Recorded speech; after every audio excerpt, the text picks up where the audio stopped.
Most people don't go to court every day, so it can be pretty nerve-wracking.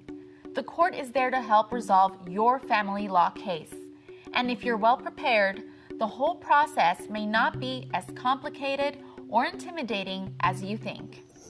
In a court hearing, all parties have an opportunity to present their own case. Let's talk about how to prepare for representing yourself. It is helpful to give the judge a brief summary of your situation and what you are asking for. This is called an opening statement. Spend 2 or 3 minutes sharing the basic facts about your situation and what you are asking from the court. You will have a chance to provide details in your testimony later. In hearings related to child custody and parenting time, the judge makes a decision that is in the best interest of the child. The judge will want to look at the situation from all angles. Some of those questions are: what kind of parenting arrangements have been in place so far? And are they working? What roles have each parent had in terms of parenting? Who takes care of the children from day to day?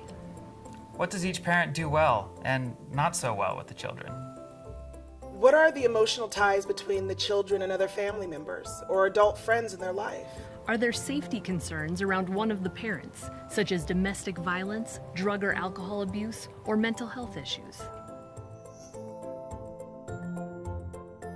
Your job at the hearing is to present evidence to help the judge make a decision. You can present 3 main types of evidence: your testimony, the testimony of other witnesses, and things like documents or photographs. Your testimony should address the child custody and parenting time questions we just talked about. Judges make their decision based on what you share in your hearing. Some information you may want to present will not be allowed. Legal rules limit what can be used as evidence and testimony. For example, you may not be able to share the specific things your children have said, but you can still describe your children's behavior and emotional state in specific situations or generally. You can also talk about how events have affected them.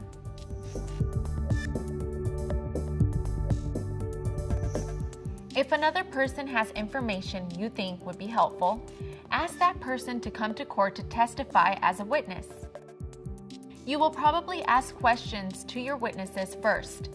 The other party and the judge will also have a chance to question your witnesses. Helpful witnesses meet certain qualities. Someone who has seen you or the other parent around your children. Someone who has seen abuse or other incidents of concern and can talk about your behavior or the other parent's behavior. Professionals who have been involved with your children, counselors, teachers, care providers, or DHS caseworkers.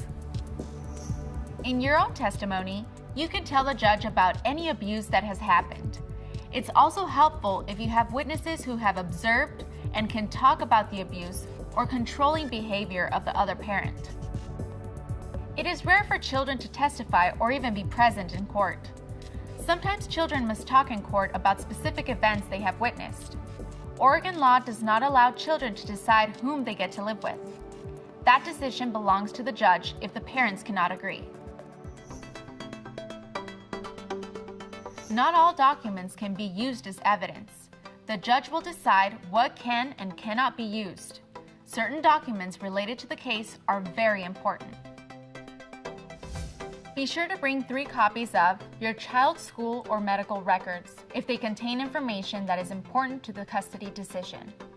Important email, text, or social media exchanges.